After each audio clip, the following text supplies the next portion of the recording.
अब जो एक चीज़ हमने कल करनी थी वो थी कॉन्टैक्ट, जिसमें हम पहुंच गए थे, जो हम नहीं कर सके थे, मेल कॉन्टैक्ट। देखिए मेल कॉन्टैक्ट जो है, पहले तो ये क्लियर कर लें, एक आपके पास चीज़ होती है, इसे हम कहते हैं एड्रेस बुक, ठीक है, या और टेक्निकल हो जाए तो ग्लोबल एड्रेस लिस्ट।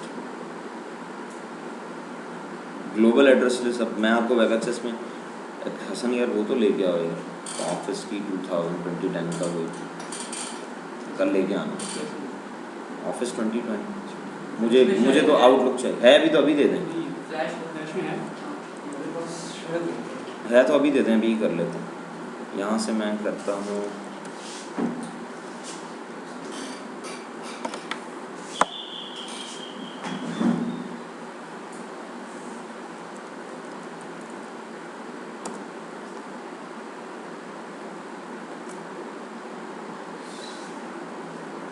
खुला रहने में,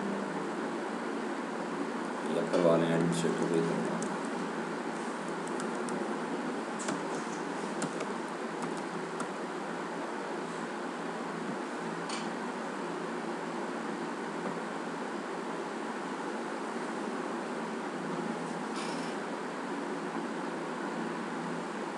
हाँ जी किधर है?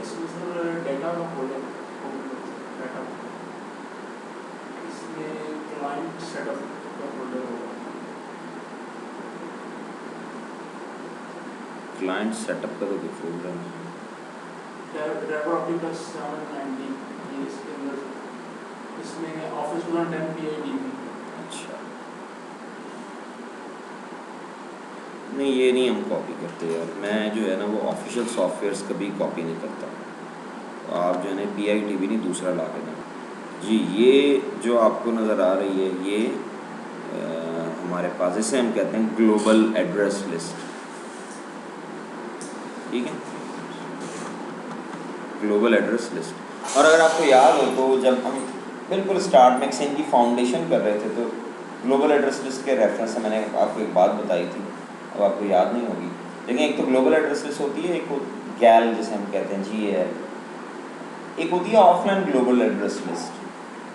और मैंने आपको याद होगा बताया था कि ग्लोबल एड्रेस लिस्ट की डिस्ट्रीब्यूशन, जो ऑफलाइन लिस्ट है उसकी डिस्ट्रीब्यूशन 2 तरीक़ों से होती है। अगर वो याद है तो अगली बार बताऊंगा, नहीं तो फिर जब बात होगी उसी को बताऊंगा, नहीं याद आपको पारे भाई से देख के खुश हो लें। फिलहाल ये लिस्ट आ रही है, लिस्ट ऑफ यूज़र्स, ठीक है, जो ग्लोबल एड्रेस लिस्ट में है। अब आपके पास एक यूज़र ऐसा है जो गैल में नहीं है। क्यों नहीं है? अपनी कंपनी में लॉग ऑन होता है, आप आए ऑफिस में अपने एनवायरनमेंट में लॉग इन हुए, अब आपने सारी मेल्स कंपनी के ही एम्प्लॉयज़ को तो नहीं करनी ना, एट टाइम्स आप इंटरेक्ट करेंगे यूज़र्स फ्रॉम आउटसाइड वर्ल्ड। कोई प्रोजेक्ट आप कर रहे हैं जिसमें वेंडर से आपको कम्युनिकेट करना है, आप जॉब करते हैं XYZ बैंक में और आपका वेंडर है नेक्सोल, और अपने नेक्सोल के किसी एम्प्लॉय को मेल करनी है कि यार वो अपनी प्रोडक्ट का डेमो तो दो आके, मैंने बॉस को डेमो दिखाना। अब ये मेल आपने बाहर करनी है। अब ऐसा कोई एक केस तो होगा नहीं कि आपको बंदे का जो ईमेल एड्रेस है ज़बानी याद हो जाए, बहुत सारे केसेस होंगे जिसमें आप बाहर वाले कस्टमर्स के साथ, फिर आपकी कंपनी के कुछ सप्लायर्स होंगे जिनसे खाली आपने नहीं बहुत सारे लोगों ने कम्युनिकेट करना है, सप्लायर्स हैं, ठीक है। लाइक अगर हम बैंक की एग्जांपल लें तो बैंक को सिक्योरिटी सर्विसेज दे रहा है, कैश का, बैंक की जो कैश की मूवमेंट है वो कंपनी करती है, फॉर एग्जांपल फिनिक्स आर्मर वाले करते हैं या ब्रिज वाले, ठीक है। अब वो सप्लायर है जिससे हमें एट टाइम्स कम्युनिकेट करना पड़ता है, ठीक है, डिफरेंट डिपार्टमेंट्स को। लेकिन वो जो बंदा है उसमें आपकी कंपनी में आके लॉग इन होना और मेल चेक करनी है, उस यूज़र में उसने अपने एनवायरनमेंट चेक करनी है। लेकिन आप ये चाहते हैं कि वो इनकॉर्पोरेट हो जाए गैल में, ग्लोबल एड्रेस लिस्ट में, कि यूज़र जब लॉग ऑन हो तो यहाँ पर उसी ईमेल नजर आए, उसका ईमेल एड्रेस जो है वो यहाँ पर मौजूद है। समझ में आती बात? एक केस तो ये है, एक और केस है वो भी आपको बताता हूँ। तो मैं यहाँ पे जनाब एक कॉन्टैक्ट बना देता हूँ, यानी कॉन्टैक्ट की मैंने आपको नीड बताई है, एक तो ये नीड होगी, एक नीड और है वो भी समझाता हूँ। मैं यहाँ 2 ईमेल कॉन्टैक्ट बना रहा हूँ, एक तो मैंने जनाब न्यू मेल कॉन्टैक्ट किया।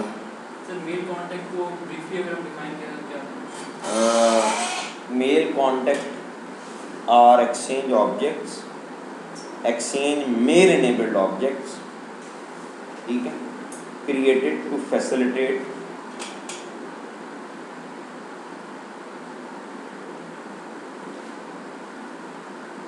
एक्सचेंज, क्या लिखा है मैंने आपको, मेल कॉन्टेक्ट का exchange mail enabled objects created to facilitate exchange users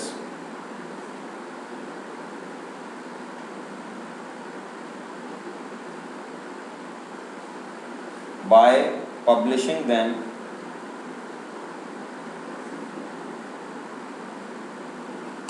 publishing से पहले ऑटोमेटिकली भी लिख लें, वरना आपके जहन में आ सकता है कि शायद कोई एडिशनल स्टेप है। By automatically publishing them into global address list, GAL लिखते हैं, इनटू GAL, ठीक है। हमने क्या लिखा, एक्सचेंज मेल इनेबल्ड। हाँ, ये देखें मेल इनेबल्ड है ना, मेल बॉक्स इनेबल्ड नहीं है, इसका मेल बॉक्स नहीं बनेगा, इसकी स्टोरेज नहीं होगी, ठीक है। और ये किस लिए, ये आपने उन्हें फैसिलिटेट करने के लिए नहीं बनाया, ये आपने अपने यूजर्स को फैसिलिटेट करने के लिए बनाया। तो created to facilitate your exchange users, ठीक है, by automatically updating them, by automatically publishing them into GAL global address list, के वो गैल में हो जाएंगे पॉपुलेट। और गैल का जिक्र करना इसीलिए गैल का जिक्र किया ताकि ये क्लियर हो जाए कि it's all about email address, और कोई वजह नहीं है, सिर्फ उसका ईमेल एड्रेस दिखाने के लिए बनाया, ठीक है। और जो एक और यूज है जब हम देख लेते हैं, एक और भी यूज है इसका, मैं यहाँ नाम दे देता हूँ, फॉर एग्जांपल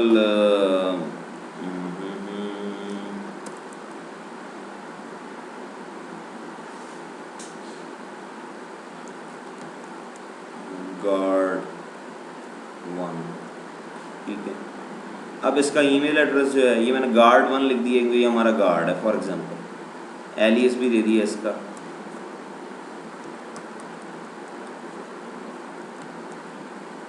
ठीक है। अब इसका ईमेल एड्रेस यहाँ देना है। इसका ईमेल एड्रेस याद रखिएगा, रेसिपिएंट पॉलिसी नहीं बना रही, इसका ईमेल एड्रेस आपने लिखना है, बनाना नहीं है, लिखना है कि ये ईमेल एड्रेस है, एग्जैक्टली, शाबाश, जो है, जो बना हुआ है उसके अपने एनवायरनमेंट। मैं कहता हूँ जी उसके अपने एनवायरनमेंट में ईमेल एड्रेस ये है, हाँ जी बिल्कुल, adnan@yahoo.com फॉर एग्जांपल, ये है उसका ईमेल, ये आपने दे दिया, ओके कर दिया। सर ये वो है जो हमारे एक्सचेंज का अपना यूजर है, ये एक्सटर्नल है ना, यूजर है, बाहर का है, बाहर का है, आपने ये वो क्यों, है जिससे वाया हमने उससे रब्ता रखा, ये बाहर यूजर है। आपने आपको देखे ना वो डेफिनेशन जो लिखवाई है, फ़ायदा क्या हुआ ये बनाने का, फ़ायदा ऐसे होगा, ये जो लॉग ऑन हुआ बैठा है, ये मेरा एक्सचेंज का यूज़र है जो बैठा हुआ है, ये क्लिक करता है 2 पे, तो लिस्ट आ जाएगी, इसमें ये भी होगा, तो लिस्ट में ये भी होगा, समझ में आती बात, उसको याद रखने की ज़रूरत नहीं है। चलो यार ढूंढ दो ये। अब इसको adnan@yahoo.com नहीं भी पता, इसको पता है मेरा सप्लायर है, यहाँ से इसने सेलेक्ट किया है, मेल कर दी, एक्सचेंज इस मेल को बाहर राउट करेगा, वो अपने मेल बॉक्स में चेक करेगा जी, तो उसको भेजिएगा, नहीं होगा, क्या मतलब, इसके वाया इसके उसको चली जाएगी ये मेल, हाँ मेल उसे चली जाएगी याहू के एड्रेस पे, वो वहीं चेक करे, वहीं पे उसका मेल बॉक्स है, वहीं चेक करे, समझ में आती है ना बात, बिजनेस केस है ये। एक तो ये रीज़न है कॉन्टैक्ट बनाने की, एक कॉन्टैक्ट बनाने की और रीज़न है, आप हैं, आप छुट्टियों पे जा रहे हैं, ठीक है, आप छुट्टियों पे जा रहे हैं और आप चाहते हैं, आपकी कंपनी डिसअलाउ करती है कि आप अपनी मेल कंपनी प्रेमिसेस के बाहर के कंप्यूटर से चेक करें। आप मेल चेक कर सकते हैं as long as you are using company own computer, जब बाहर हैं आप नहीं चेक कर सकते, ठीक है। तो अब आप कहते हैं कि नहीं यार मेरी मेल इंपॉर्टेंट है, मैं एक्सपेक्ट कर रहा हूँ कुछ ईमेल्स कुछ सप्लायर से, मैं चाहता हूँ जिसका रिस्पॉन्स मुझे पता लगे टाइमली क्या है, मैं फ़ोन पर अपने बॉस को कम्युनिकेट कर लूँगा, लेकिन मेरी ईमेल जो है मुझे डिलीवर होनी चाहिए। तो अब कंपनी अपनी मेलिंग पॉलिसी तो आप एक बंदे के लिए नहीं चेंज कर सकती। अब वो क्या करते हैं, वो आपसे पूछते हैं अपना हॉटमेल का अकाउंट बताएं, ठीक है, फ्री ईमेल सर्वर जो भी है, आपके हॉटमेल के अकाउंट का यहाँ कॉन्टैक्ट बनाया जाता है पहले, ठीक है। जैसे यही हसन है, सर ये वो केस है कि हमारे मेल बॉक्स को हमारे हॉटमेल अकाउंट से इंटीग्रेट करें, एग्जैक्टली। मैं यहाँ पे अब क्या कहता हूँ, मैं जनाब ये हसन डार जो हैं ये PUCIT के हैं और उस पर लॉग ऑन भी हो रहे हैं, इनका जनाब मैंने बनाया हसन, आगे दे दिया हॉटमेल ताकि याद रहे, हसन _हॉटमेल, अब ईमेल एड्रेस इनका लिखना है हॉटमेल का, इनसे पूछा हाँ जी ईमेल एड्रेस क्या है, इन्होंने कहा यार मेरा ईमेल एड्रेस है hasan@hotmail.com, तो hasan@hotmail.com,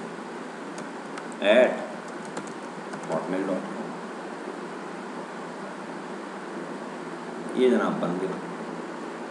ठीक है, अब हसन डार को और हसन वाला ये जो कांटेक्ट, इन दोनों को इंटीग्रेट भी करवाना पड़ेगा, क्योंकि इनको जो ईमेल आ रही है वो तो इनकी मेल बॉक्स पे आ रही है ना, ये इनका मेल बॉक्स है, इस पे आ रही है मेल, क्या ख्याल है? बिल्कुल सही। तो इसकी प्रॉपर्टीज़ में जाएं और क्लिक करें ईमेल फ्लो पे, मेरा ख्याल है मुझे अगर सही याद आ रहा है, mail flow settings, delivery options की प्रॉपर्टीज़ में जाएं और ये क्या लिखा हुआ है forwarder address, forwarding address, forward to में जाके और यहाँ पे क्या दे दें, सर इस तरह के 2 कॉपीज होंगी। पूरी बात सुनो पहले, सब्र कर लो। ये जनाब अब इन्होंने पूछा 2 कॉपीज़ होंगी, फ़िलहाल तो 2 कॉपीज़ नहीं होंगी, फ़िलहाल जो मेल आएगी इस मेल बॉक्स पे वो रिले हो जाएगी हॉटमेल पे, लेकिन अगर आप चाहते हैं कि वहाँ भी भेज दें और यहाँ भी रखें तो फिर ये चेक बॉक्स सेलेक्ट कर लें, deliver message to both forwarding address and mailbox. लेकिन इससे पहले अगर आपने ये अनचेक किया हुआ है तो हसन हॉटमेल पे जा रही है, रिले हो रही है, मेल आ रही है उधर निकल रही है, मेल आ रही है उधर निकल, मुस्कुरा रहे हैं यहाँ तो वैसे। पहले तो मेल कॉन्टैक्ट में मेल को कॉन्टैक्ट बनाना है, फिर होगा कॉन्टैक्ट एक बनाना है, उसी यूज़र का रिस्पेक्टिव कॉन्टैक्ट, उससे पूछना बता यार तेरा ईमेल एड्रेस कहाँ पे है, क्या है, याहू पे, हॉटमेल पे, जीमेल पे, जहाँ भी है, वो आपको बता देगा। आप कहेंगे ओके तुम्हारी मेल यहाँ आ जाएगी। अब ये भी बता दो लोकली भी स्टोर करनी है या बस उस पर रिडायरेक्ट कर दो। अगर वो कहता है लोकली भी स्टोर करो, मैं वापस आऊँगा फिर मुझे यही मिलनी चाहिए, नज़र आनी चाहिए पुरानी मेल, तो फिर ये चेक बॉक्स सेलेक्ट कर दें, deliver message to both forwarding address and mailbox. ठीक है, और अगर वो कहता है नहीं बस उस पर रिडायरेक्ट कर दो, दैट्स इट, फिर इसे अनचेक कर दो। समझ में आती है बात? अभी अगर मैं एडमिनिस्ट्रेटर से लॉग ऑन होगी, मैं चलें आपको इससे थोड़ी सी वैलिडेशन करवाता हूँ। ये मैंने जनाब हसन डार साहब को दे दिया, सर चेक कर दें दोनों पे चेक कर दें। नहीं ये हम इस तरह नहीं, वहाँ हॉटमेल में भेज के नहीं चेक कर रहे, नाम भेज सकते हैं हमारा आइसोलेटेड एनवायरनमेंट, मैं आपको कुछ और चेक करवा रहा हूँ, ओके कर दें। मैं एडमिनिस्ट्रेटर से लॉग ऑन हुआ हूँ, ठीक है सर। वैसे घर अगर टेस्टिंग करना चाहें तो ऐसा हो सकता है? 100% हो सकता है। डोमेन एक परचेज करनी पड़ेगी, ज़रा आप रुक जाए, मैं डोमेन परचेज करके आपको यहीं करवाता हूँ, परेशान क्यों। एक डोमेन मेरे पास है भी, मैं उसी को यूज़ कर लेता हूँ फ़िलहाल। ये जनाब हम जाते हैं मैसेजेस पे, ठीक है, और यहाँ पे मैं मेल कर रहा हूँ किसे, अवैस को। अवैस हॉटमेल पे नहीं, सॉरी हसन हॉटमेल पे नहीं, हसन डार पे। ये जी हसन डार साहब, ये PUC ID है। डबल क्लिक किया, ओके किया और मेल भेज दी।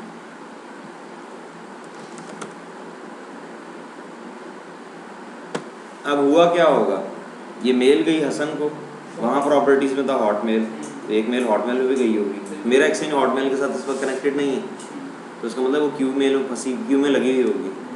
इसलिए अगर मैं क्यू जाके देखूँ तो उसमें एक ईमेल फंसी हुई होगी, क्या ख्याल है? तो हम क्यू जाके देख लेते हैं, ठीक है। हमने तो डायरेक्ट हसन डार पे की है, लेकिन हसन डार की प्रॉपर्टीज़ में हसन हॉटमेल भी था। तो हम जनाब टूल बॉक्स में जाते हैं, याद है ना टूल बॉक्स में आपको बताया था कि मेल को अगर आपने चेक करना हो स्टेटस, तो हम जाते हैं क्यू व्यूअर,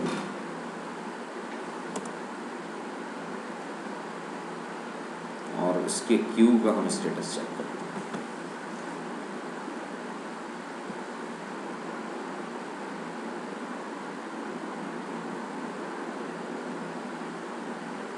तीन दफ़ा क्लिक कर देंगे तो 3 दफ़ा खुलना शुरू हो जाएगा, इसलिए एक दफ़ा क्लिक करके सब्र करें। ये ओपन कर,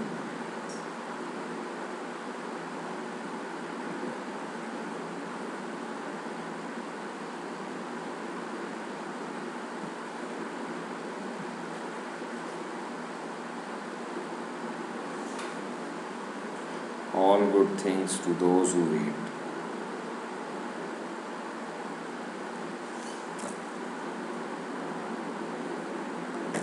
आप लोगों को मज़ा आ रहा है पढ़ने का या कोई फाका नहीं हो रहा, तसल्ली हो रही है, तो फील हो रहा है कि कुछ चीज़ सीख रहे हैं, बस ज़बरदस्त है। यही होना चाहिए। अगर आपको खुद ये हो कि हाँ यार अब कुछ लर्न हम कर रहे हैं तो फिर तसल्ली। जो स्टूडेंट अपनी तसल्ली अगर स्टूडेंट की नहीं हुई तो जो मर्ज़ी आप पढ़ा दें, स्टूडेंट कहता है नहीं यार मज़ा नहीं आया, टीचर जो मर्जी प्रोवाइड करता है नहीं यार मज़ा नहीं आया। और ऐसा उस वक्त होता है जब उसने खुद कुछ लर्न नहीं किया। हो सकता है टीचर ने बहुत अच्छा पढ़ाया, ये देखें जी एक ईमेल फंसी हुई है और देखें उसने लिखा किस क्यों में उसे रोका, अनरीचेबल डोमेन। अनरीचेबल डोमेन है ना उसके लिए हॉटमेल, मैसेजेस में आए और इसकी हम डिटेल देखते हैं।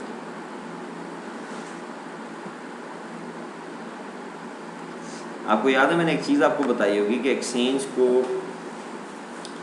में ना मेल सेंड और रिसीव करने के लिए डोमेन से बाहर कनेक्टर होते हैं, send connector, receive connector. Receive connector तो बाय डिफॉल्ट इसमें बने हुए होते हैं, सेंड कनेक्टर नहीं बने हुए होते, ठीक है। सेंड कनेक्टर आपको बनाना पड़ता है, जब तक आप वो सेंड कनेक्टर नहीं बनाएंगे मेल बाहर नहीं जाएगी। ये देखिए इसमें क्या लिखा है, matching connector can not be found, ठीक है। वो एंड पे लिखा, दिखा देते हैं ये आफ्ताब साहब को दिखाएं, ये जी पढ़ें आफ्ताब साहब क्या लिखा हुआ है, लास्ट एरर। पूरा पढ़ना है वैसे नहीं ना, ऐसे पढ़ें क्या लिखा है। A matching connector cannot be found to route the external recipient। यही बता दिया एक्सटर्नल रेसिपिएंट, मौजे करें और क्या चाहिए आपको। सर रिसीव कनेक्टर कहाँ बने होते हैं? मैं दिखाता हूँ आपको, अभी आपको दिखा देते हैं जी रिसीव कनेक्टर कहाँ बने हुए होते हैं।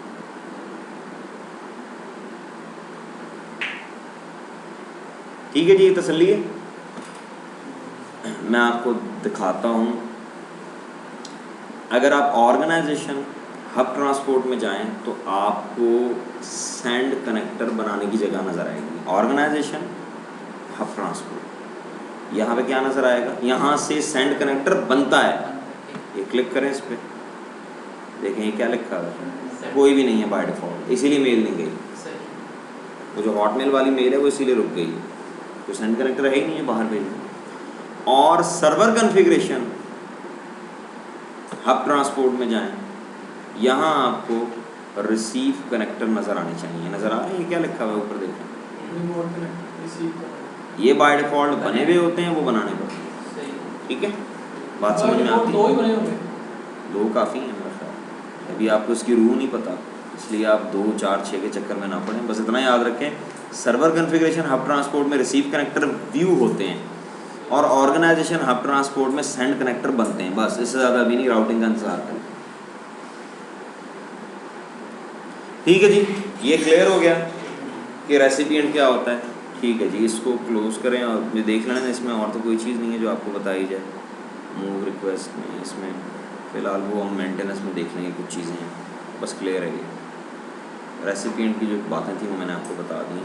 इसको करें स्टॉप इसको, ताकि ये अलहदा वीडियो के तौर पे